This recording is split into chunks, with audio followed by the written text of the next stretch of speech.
Ya, apa kabar semuanya? Ya, hari ini topik kita untuk pembelajaran online adalah mengenai modal. Modal itu bukan dalam bahasa ekonomi ya. Kalau modal itu adalah apa namanya? eh, Benda atau barang atau uang ya untuk usaha ya. Modal di sini adalah berasal dari kata maud, bentuk ya. Bentuk modal di sini adalah bentuk-bentuk kata atau jenis-jenis kata yang membantu, sebenarnya membantu kata kerja. Apa bedanya dengan auxiliary?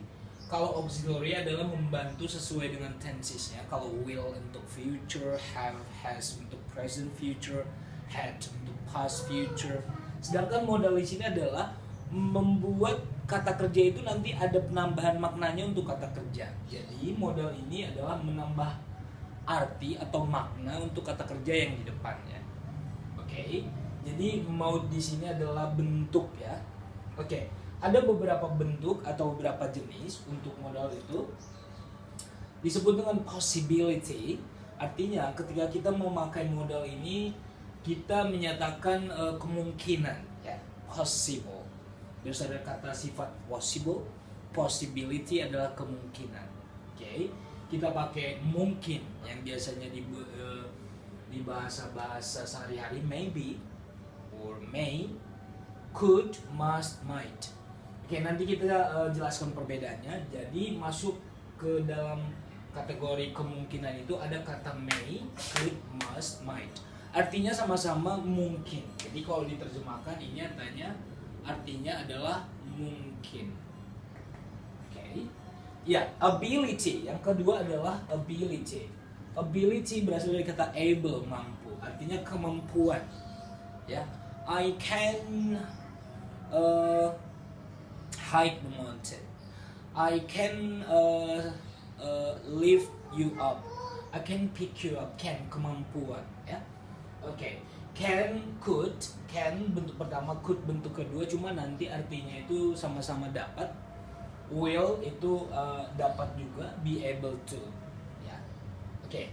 Nah, untuk suggestion yang ketiga adalah kata dasarnya suggest, menyarankan. Berarti suggestion itu saran. Kalau kita menyarankan sesuatu kita pakai should atau ought to ya. Should semestinya, seharusnya, artinya suggest ya. Kalau kamu sakit kamu seharusnya ke dokter. Kalau kamu sakit harusnya kamu di rumah, saran ya. Bedakan harus di sini nanti obligation dengan harus di sini. Harus ini maksudnya semestinya ya. Kamu semestinya ya. Saya sarankan untuk, nah ini should atau ought to. Nah, keempat, mode-nya, bentuk modalnya itu adalah permission.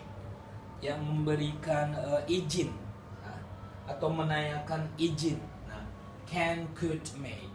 Contohnya, boleh saya masuk? May I come in? Can I pick you up? Can I come to your house? Nah, minta izin ya. Biasanya ini dalam bentuk pertanyaan dan jawaban. Misalkan, may I come in? Pertanyaannya, yes, you may. Yeah. Can I come to your house? Yes, you can. Nah, itu namanya permission. Nah, yang kelima, mode-nya itu, modal itu bentuknya obligation. Nah, ini harus. Kalau ini kan semestinya atau seharusnya, saran. Kalau ini harus. Artinya gini, kalau kita punya tanggung jawab, ya kita harus melakukan tanggung jawab tersebut. Kalau enggak ada nanti konsekuensinya. Ya, ada konsekuensi atau hukuman yang didapat kalau kita tidak melakukan kewajiban kita. Obligation artinya di sini adalah harus. Must itu harus yang strong ya, yang kuat ya. Kalau have to, has to, had to, yang tiga ini artinya harus, cuman keharusannya ini keinginan dari orangnya sendiri. Tapi kalau must itu paksaan secara tidak langsung, karena kita punya tanggung jawab pada orang lain, kita harus pakai must karena ada konsekuensi yang didapat. Kalau have to, has to, dan had to itu tidak ada konsekuensinya dan itu tidak dipaksakan oleh orang lain. Ini datang dari keinginan kita sendiri ya. Harus dan harus. Have to, apa Apa bedanya dengan has to? Has to itu nanti jelas kalau subjeknya itu she, he, it. Kalau have to itu dipakai oleh I, you, they, we. Nah kalau had to ini adalah bentuk past, ya, bentuk lampau dari have to dan had to. Oke, nanti kita bikin buat satu contohnya. Sekarang kita hanya pembagian modal saja dulu. Yang terakhir ada willingness. Bentuk modal yang terakhir adalah willingness.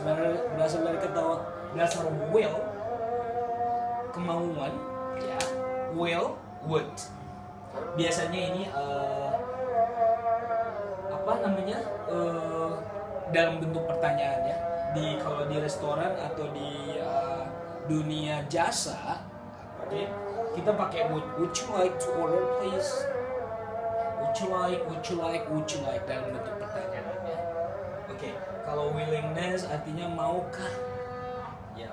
Will you come to my house tonight? Will you do me a favor? Willingness. Oke, jadi saya ulangi lagi. Jenis-jenis modal ini adalah sesuai dengan kategorinya. Mode, saya jelaskan lagi, mode artinya bentuk. Modals adalah kata yang nanti memberi suasana, memberi rasa, atau memberi tambahan makna kepada kata kerja. Contohnya, you may come to my house. Kamu boleh datang. Ya. Jadi bolehnya itu untuk siapa? Untuk datangnya. Oke. You should go to the dentist. Kamu harusnya pergi ke dokter gigi kalau sakit gigi. You should go to the dentist. Should semestinya melakukan apa? Go. Pergi ke dokter. Nah, jadi mode di sini adalah memberi rasa, memberi bentuk, memberi makna, tambahan makna untuk kata kerja yang di depannya. Inilah pengertian modals. Oke. Nah, setelah ini nanti kita bahas satu-satu penggunaan modals dalam kalimat. Nah, untuk sementara video ini saya hanya menjelaskan bentuk-bentuk modals. So, I'm here Gunawan Tambun Seribu for teaching you about the meaning of modals and the kinds of modals in English. So thank you for your attention. Good morning. Bye.